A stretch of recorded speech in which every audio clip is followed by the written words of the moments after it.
Olá, eu sou a professora Tássia e o tema que nós iremos abordar hoje será mineração urbana. Esse termo ele surgiu em 2012 e a semelhança da mineração convencional, na mineração urbana a gente consegue recuperar tanto materiais metálicos como materiais não metálicos. Vamos conhecer um pouquinho mais desse tema? Venham comigo! Então, o que a gente tem aí? A gente tem a mina, né?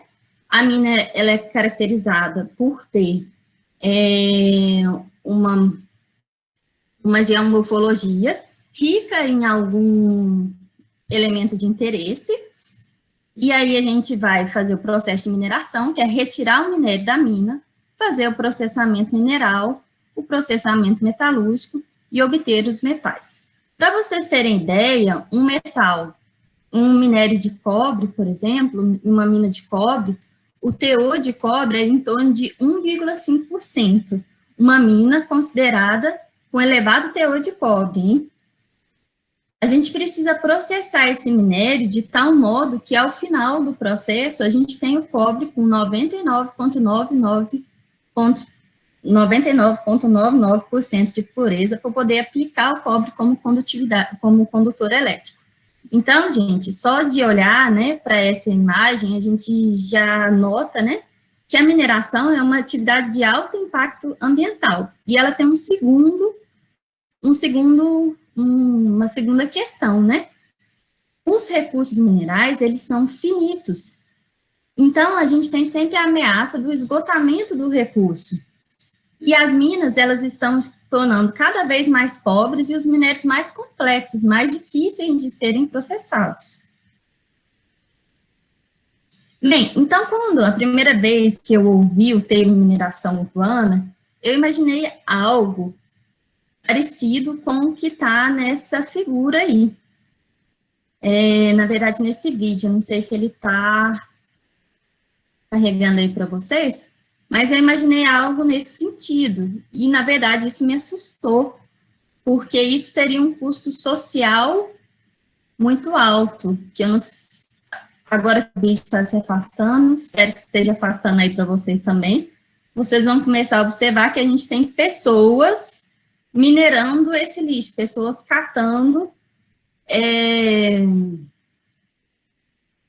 utensílios, né, catando objetos nesse lixo. Então, isso, se a mineração urbana fosse dessa forma, isso teria um custo social muito alto. Se fosse feito através de máquinas, mesmo sendo dessa forma, a gente também teria uma complexidade muito grande e um risco de toxicidade muito alto, já que num lixão, né, ou num aterro, a gente tem toda sorte de resíduo. Então, eu imaginei a princípio isso e falei, nossa, isso não vai dar certo. Mas aí, né, quando a gente vai aprofundar no tema, na verdade, a mineração urbana não é bem isso, porque na mineração urbana, a gente pode, na verdade, planejar a nossa mina. E como é que como é que é feito esse planejamento? Esse planejamento da mina, na verdade, quem dá as diretrizes, né, relativas à gestão e o gerenciamento dos resíduos é a Política Nacional de Resíduos Sólidos, e nessa Política Nacional de Resíduos Sólidos, na verdade, já tem 10 anos, desde que a gente teve o nosso marco em relação à Política Nacional de Resíduos Sólidos, né, através da Lei 2.305, então, na verdade, o que seria a mineração urbana? Eu planejo a mina, através do encaminhamento adequado dos produtos. Então,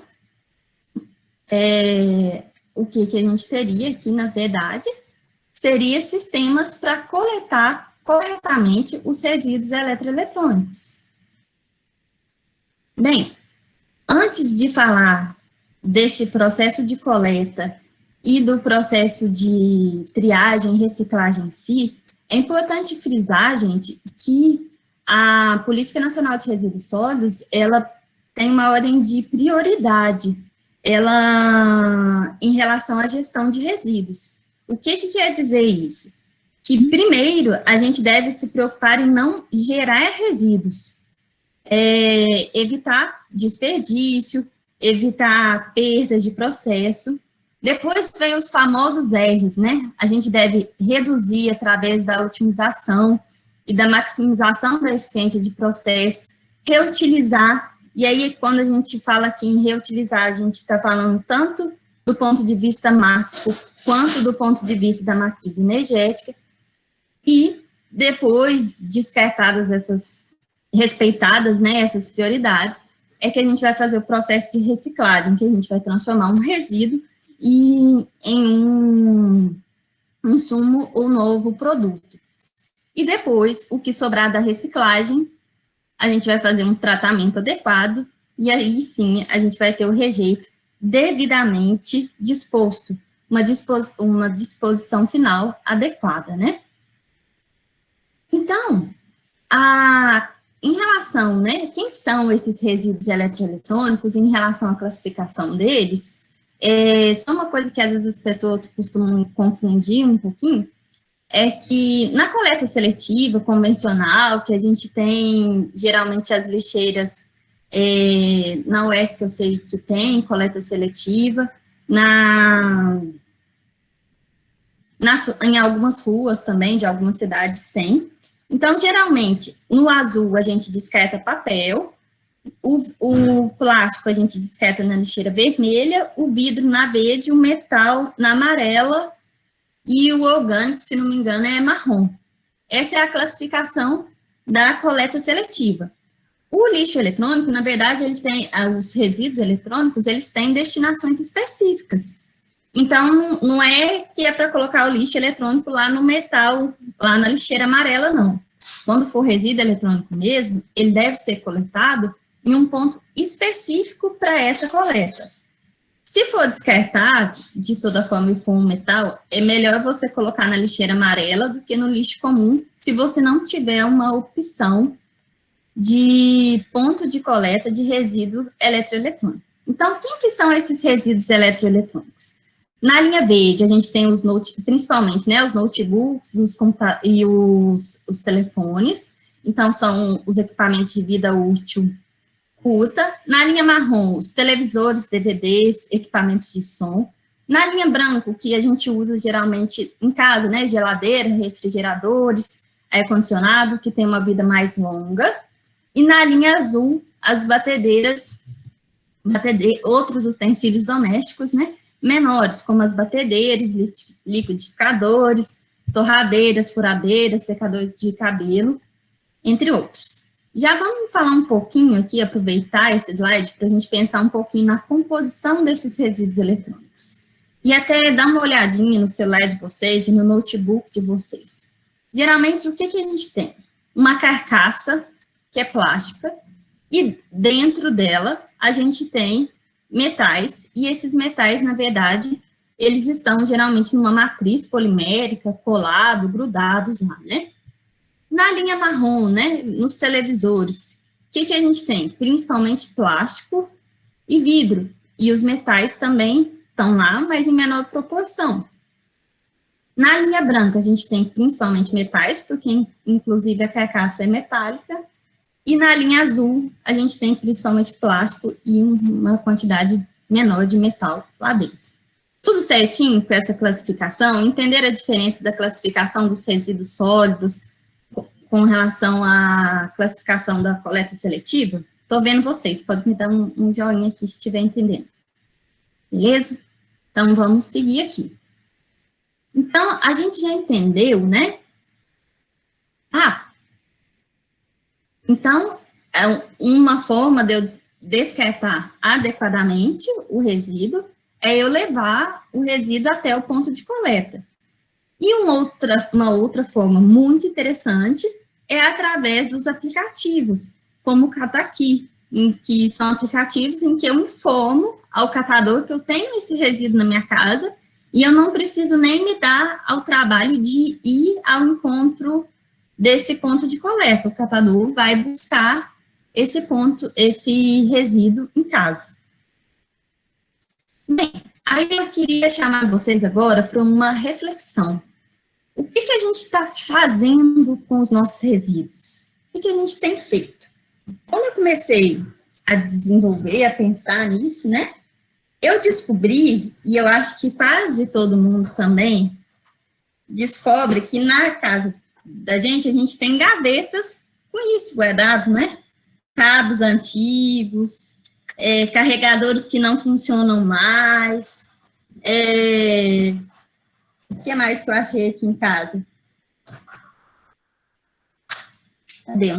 Celular, fone, ou seja, um monte de cabo e de equipamentos, né, que estão aqui guardados, que eu não coloquei no lixo comum, mas também não coloquei, ainda não dei uma destinação adequada para eles. Eu estou estocando isso na minha casa. E eu acredito que a maioria de vocês também tenha um estoque desses semelhantes, né? Qual que é a questão? Se a gente não conseguir dar uma destinação, tem duas questões. Se a gente não conseguir dar uma destinação adequada para isso, vamos supor que você vai mudar de casa. Provavelmente você não vai carregar isso.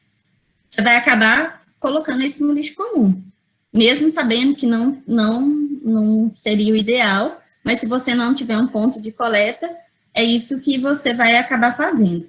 E a outra questão, gente, é que uma coisa que eu não falei ainda dos resíduos eletrônicos, é que eles contêm metais de elevada toxicidade. Eles têm muitos metais valiosos, com grande interesse econômico, como ouro, prata, platina, mas eles possuem também cádmio, chumbo, mercúrio, que são elementos de elevada toxicidade. Então, nem é uma boa ideia a gente ficar estocando isso em casa, mas também não vamos jogar no lixo comum. O que a gente tem que fazer? Pensar uma forma de dar uma destinação adequada para isso. Bem, e quando a gente não dá uma destinação adequada, quais que são as consequências? Primeiro, quando a gente deixa de aproveitar, né, esses resíduos eletroeletrônicos, a gente deixa de preservar os nossos recursos naturais, porque a gente tem que fazer a mineração para poder obter os metais. E outra coisa, eu acabei de falar da toxicidade dos metais. Quando a gente descarta isso no lixo comum, com a reação dos metais com a água da chuva, né, e com a acidez que pode ser gerada, né, nos lixões e mesmo nos aterros, né? O que acontece? A gente tem a lixiviação desses metais, a dissolução desses metais, podendo contaminar o solo, né? E a água, enfim, a gente tem contaminação. Então, quando a gente dá uma destinação inadequada, a gente agride o meio ambiente de duas formas: aumentando a mineração e contaminando. E, além disso, a gente está desperdiçando recurso. A gente está literalmente jogando ouro, prata, cobre. Isso que eu nem falei dos metais terras raras, né, que tem bastante interesse hoje em dia, que o galho e índio, que são responsáveis por essa tecnologia touchscreen, a gente está jogando tudo isso no lixo. Bem, agora que a gente já sabe que a gente deve, quando tem um resíduo eletroeletrônico, a gente deve jogar isso em um coletor adequado, a gente deve procurar um ponto de coleta desses resíduos adequados, vamos pensar um pouquinho na próxima etapa do nosso processo de reciclagem. Então, a gente coletou, a gente colocou lá no container da cor adequada. Qual que é a próxima etapa? Embora que esse fluxograma é até da Política Nacional de Resíduos Sólidos, embora ele não tenha considerado aqui, eu achei interessante chamar a atenção disso, que é em relação ao transporte. A gente tem que transportar isso de maneira adequada. E, na verdade, gente, o ideal é que a gente nem transporte isso longas distâncias, porque se a gente precisar transportar resíduos a longas distâncias, a gente começa a gerar problemas ambientais também, porque quando a gente tem que fazer transportes a longa distância, né, dependendo do método, a gente vai gerar impacto ambiental, e além disso, a gente pode inviabilizar economicamente o processo. Mas, na realidade, o que muitas vezes acontece e que a gente precisa ser vigilante em relação a isso é que, às vezes, tem o ponto de coleta dos resíduos ou de outros materiais, e o que acontece? A gente separa tudo bonitinho, e a empresa só vai lá, tira de um lugar e joga em outro lugar inadequado. Então, isso também não é solução para nada. E uma outra coisa que a gente deve ser vigilante, né, em relação à transformação de países em depósitos de lixo. Até 2018, o que acontece com esses resíduos? Os componentes de maior valor econômico são processados em países mais desenvolvidos, como Bélgica, que tem 2 grandes empresas nesse setor, Estados Unidos, França e Alemanha. Já os resíduos de menor valor agregado, até 2018, eles eram exportados, né, de vários países. A China era uma grande importadora desses países. Em 2018, ela proibiu, né, que 24 tipos de resíduos fossem importados lá. Embora isso é muito difícil de fiscalizar, se é importação de resíduo ou se é material de segunda mão, então é bem complicada essa fiscalização. Mas o que aconteceu? Assim que a China proibiu, o que foi observado é que em outros países do Sudeste Asiático, essas importações aumentaram, como na Tailândia.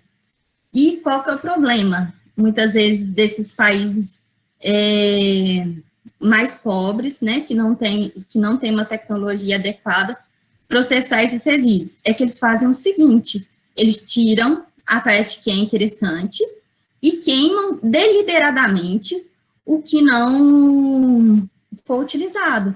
E aí, quando realiza essa queima, a toxicidade, né, é muito grande e gera vários problemas, e aí tem várias oficinas e depósitos, né, não regularizados, que gera diversos problemas de saúde para a população, né? As condições de trabalho são bem complicadas. Bem, então, vamos supor, continuando aqui, né, que a gente coletou, conseguiu transportar adequadamente. Qual que é a próxima etapa, então, do processo? É a triagem. E nessa triagem ocorre o quê? A separação das partes internas das carcaças. A carcaça, gente, ela costuma ser ou só metálica ou só plástica, ela é relativamente mais pura no sentido que eu quero dizer que ela tem geralmente só um tipo de material, ela tem um material majoritário. Mas as partes internas, elas já são mais complexas, elas são uma mistura de metais, polímeros, cola, agentes anti-chamas e agentes corrosivos. Então, primeiro faz essa separação, e depois da separação é que é feita a reciclagem em si. E o processo de reciclagem vai ser altamente dependente das características do resíduo. E aí, sobre, né, o processo de reciclagem, e também falando aqui do processo como um todo, né, o que a gente tem? A gente tem a desmontar, numa fase inicial, né, coletor, vai desmontar, fazer a desmontagem, depois que faz a desmontagem, as partes externas, desculpa, eu estou clicando aqui sem querer. Então, coletor, vamos fazer a desmontagem dos componentes, né? Depois que faz a desmontagem dos componentes, as partes internas, eu preciso ainda fazer o processamento físico. Por quê? Como vocês viram lá na placa, né, de ciclotitena, ela é uma matriz complexa, em que eu tenho polímeros e metais juntos. Então, eu preciso fragmentar para poder fazer uma separação de tamanho, e aí eu consigo fazer uma separação magnética para separar os metais ferrosos dos não ferrosos. E é muito importante, gente, que haja essa fragmentação, assim como ocorre lá na mineração convencional, né, para que ocorra a liberação dos metais. O que é essa liberação? Não adianta eu tentar vir aqui para algum processamento metalúrgico se o meu metal não estiver exposto. Por exemplo, se ele estiver envolto numa cápsula de plástico, por exemplo, eu não consigo fazer lixiviação. Então, o processamento físico, ele é importante para o sucesso do processamento metalúrgico. O que acontece aqui no Brasil?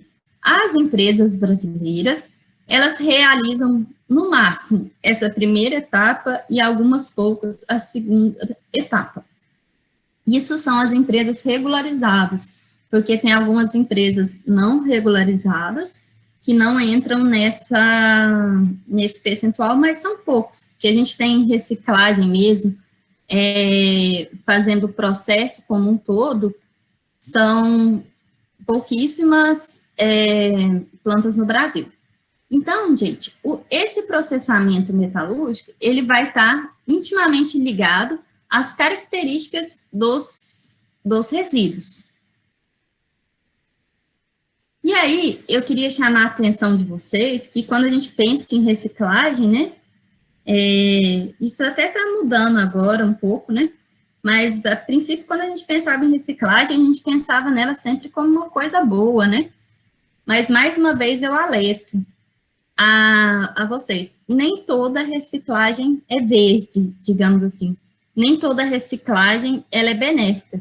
Como eu mencionei, né, nesses países mais que não são tão desenvolvidos, muitas vezes as condições em que ocorrem esses processos de reciclagem, eles são feitos de uma forma sem fiscalização, sem cuidado, e o que acontece? Como esses resíduos têm elementos potencialmente tóxicos, o que se observa em algumas cidades, como essa aqui, como essa cidade chinesa aqui, que ela recebe ainda muito lixo eletrônico, diminuiu bastante depois da proibição de 2018, mas, como eu disse, ainda tem muito lixo que entra, muito resíduo que entra irregularmente. O que a gente observa, né, o que é observado, os estudos mostram lá, é que a incidência de câncer nessas cidades é muito alta e que várias crianças apresentam problemas de pele, que é devido à toxicidade dos metais. Uma das causas, né, alguns metais, eles têm essa característica de gerar doenças de pele. E a fumaça também do plástico queimado, né? Então, tem que tomar cuidado quando for fazer a reciclagem de uma maneira responsável, de uma maneira que a gente não vai fazer uma coisa para resolver problemas ambientais que eu não gere outros problemas ambientais e outros problemas de saúde.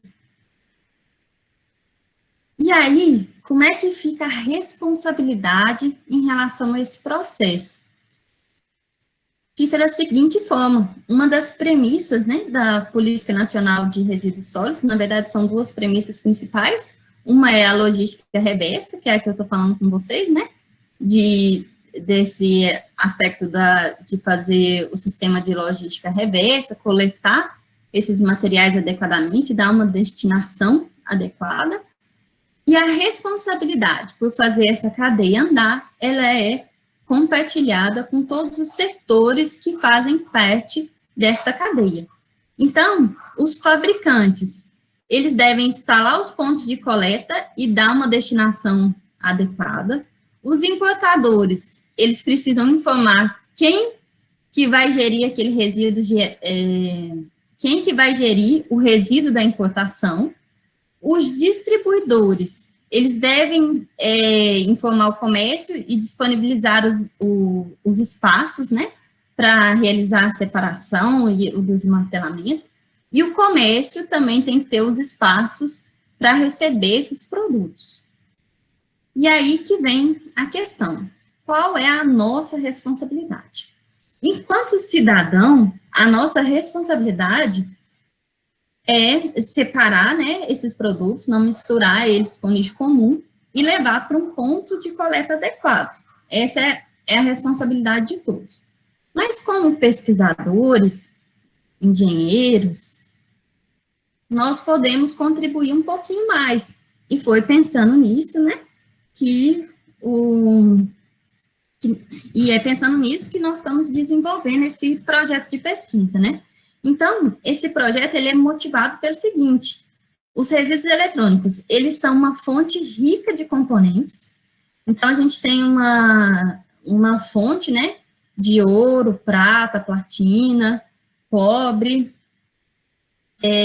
isso, a terras raras, né? E só para vocês terem uma ideia de número, quando eu falo em fonte rica, gente, pensa aqui comigo. Na mineração de ouro, geralmente a gente tem meio grama por tonelada de minério. Meio grama por tonelada de minério. Guarda esse número.